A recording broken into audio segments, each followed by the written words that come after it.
udah minggu ketiga. Si Raffi ada salah dengan pesanan. Dan Alvin juga ada komplain dari pelanggan. Ganti orang saja. Tapi saya juga belum paham sama sistem gudang yang baru nih.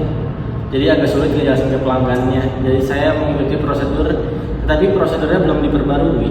Bagaimana ya?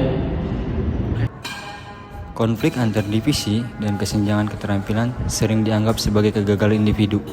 Padahal, hal tersebut merupakan masalah pelatihan dan pengembangan SDM yang belum terstruktur. Udah stop saling menyalahkan ya. Mulai hari ini diadakan sesi coaching. Apakah kalian semua siap? Siap.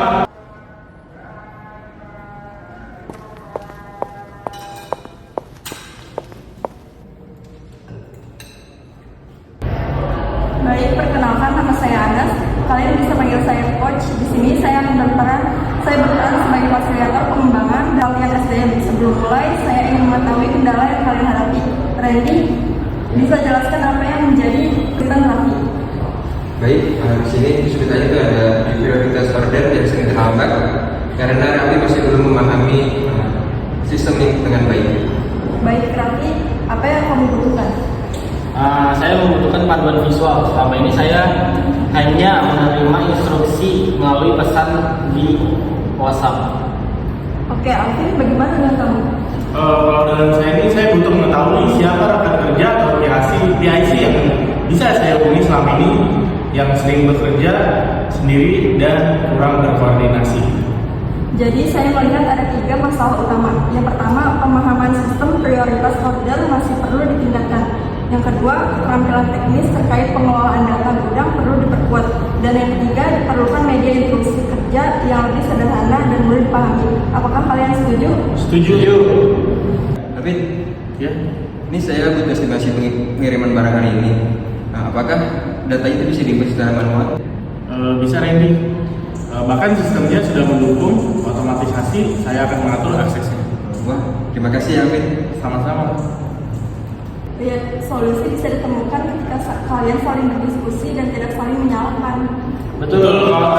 Nah, sekarang kalian sudah menemukan solusinya kan? Sudah.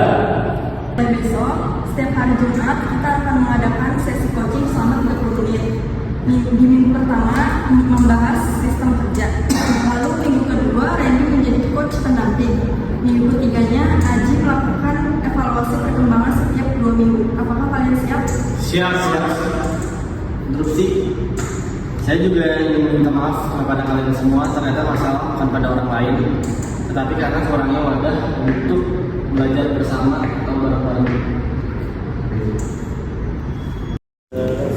Dari simulasi ini, ada 3 metode pelatihan aplikatif yang dapat diterapkan, yaitu yang pertama, need assessment cepat, yaitu menanyakan langsung kebutuhan setiap individu, bukan hanya berdasarkan asumsi manajer. Yang kedua, ada cross training, yaitu karyawan saling belajar lintas fungsi sehingga pemahaman dan empati antar divisi meningkat. Dan yang ketiga, on the job coaching, yaitu coaching dilakukan secara terjadwal, misalnya 30 menit setiap hari Jumat, sehingga menjadi proses pembelajaran yang berkelanjutan. Investasi dalam pelatihan lintas fungsi dapat mengubah konflik menjadi kolaborasi. Banyak masalah muncul bukan karena individu, melainkan karena kurangnya komunikasi dan kesempatan untuk belajar. Jadi, apakah kalian siap mengganti budaya saling menyalahkan menjadi budaya saling melatih? Siap.